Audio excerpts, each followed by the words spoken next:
There we go. That was just a little taste from Tiffany Young's music video Lips on Lips from her debut solo EP. Tiffany joining us today from Los Angeles. Thanks for being here. How are you doing?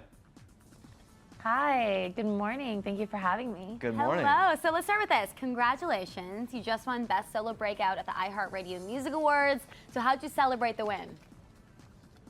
Thank you so much. I had a show. I flew right back to San Francisco to get back on tour, and I celebrated with my fans. And yeah, it's all kind of seeping in right now, and it's still such a moment for me. So yeah, just like right back to work, just still grinding, doing your thing. Looking back though, about that night, what was your favorite moment from the whole experience?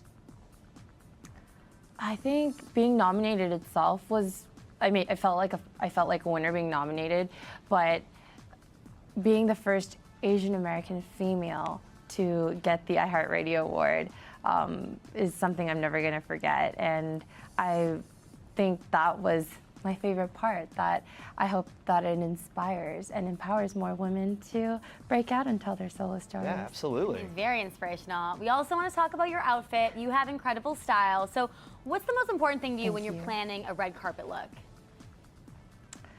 I think I want to be on theme. I had a song called Born Again off my first single off this EP, and I think right now it is the rebirth of me coming back home, and I got to wear Jean-Paul Gaultier, and I was blessed for sure. Hey, that's a great look, kind of like the cape thing going. It looks really great. You nailed it. It was my superhero suit. Absolutely was. Let's get to your music. Your debut EP just dropped. First one as a solo artist. You're still a member of the very popular group Girls' Generation. What aspect of releasing a solo project were you most excited about? It's a different feel, I would imagine. Yeah, absolutely. I think, especially coming back home, the most important thing for me was throughout Girls' Generation, it has been a wonderful journey of empowering a generation full of girls. And for me, I wanted to extend what I have created with my family into empowering more young women. And I think for me, it was about digging into more personal, deeper issues that I didn't have the chance to talk about earlier on in my career, but I'm coming out in full emotion now. Well, and yeah, to that point, when you sort of become more vulnerable in that way, you put more out there. Of all those things, what was the hardest part about going solo and revealing more of who you are? I think the songwriting process and just digging deep into your soul and going to the places that are uncomfortable. But I think that is exactly it, that finding strength in your vulnerabilities is also the strongest and most beautiful stories to share. And hopefully my vulnerability will open others to share. Is there their a stories specific as well. topic that something that you've been through that you kind of wrote to that you really wanted to get out there? I think on my EP, I have a song called Not Barbie. And from my K-pop background, I think I've had so many times, and especially with social media today, it's about, standards and expectations and being and looking a certain way. And I wanted to kind of come out and talk about mental, physical, emotional issues that I didn't get to talk about. And severe scoliosis is something I wanted to open up and let everybody know that it has been a personal issue, but those vulnerabilities have become the strength into how I have been practicing and living my whole life, and that being positively true to your mind, body, and soul is the most beautiful thing. And also, beauty is intelligence and experiences. And yeah, I wanted to be able to open up and let everybody feel beautiful just the way they are. I think that's amazing, especially for the young girls that look up to you. I think it's such a powerful message. So I think it's really incredible. You've been staying extremely busy, touring with your new EP. So what's the best and what's the worst part of touring on your own versus with the entire Girls' Generation group? The best and worst. The best right now, it's my first tour here in North America, and I have been on my first bus tour. I am going to cities that I've never been to before, and seeing my fans every single night is incredible.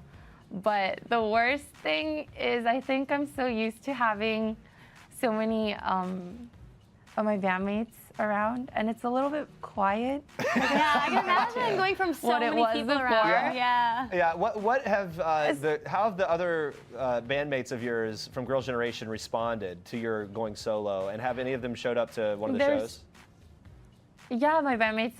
One of my bandmates just showed up to LA to celebrate and support. They've been so supportive and telling me that it's the best body of work they've heard, and that's so flattering because they've been with me for so long and they know me inside out. And sometimes, you know, your closest friends or your families can be your toughest critic, and it's inspiring me to write more. Do you have a favorite city that you've been in on the tour? Oh, every city has been so much fun, but definitely the last night I ended here in LA, and that moment where I came out, where I was like, lips on lips, LA, I'm home.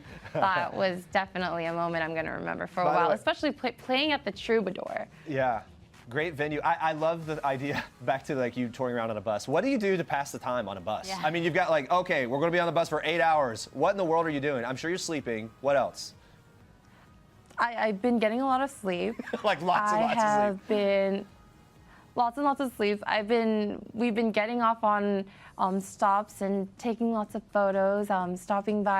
We stopped by Canton, Ohio. That was very cool. And then going to Minneapolis. It was a lot of climate changes because we went from Toronto to like Minneapolis to Seattle to Vancouver.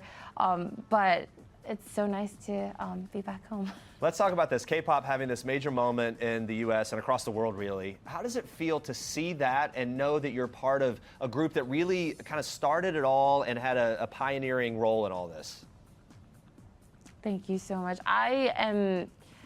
K-pop is having a moment, and I'm so happy that it will forever be a part of me, and I am excited for all the artists that are bringing so much amazing different music and styles and performances, and I hope this will create more opportunities for more bands and for everybody around the world, not just K-pop.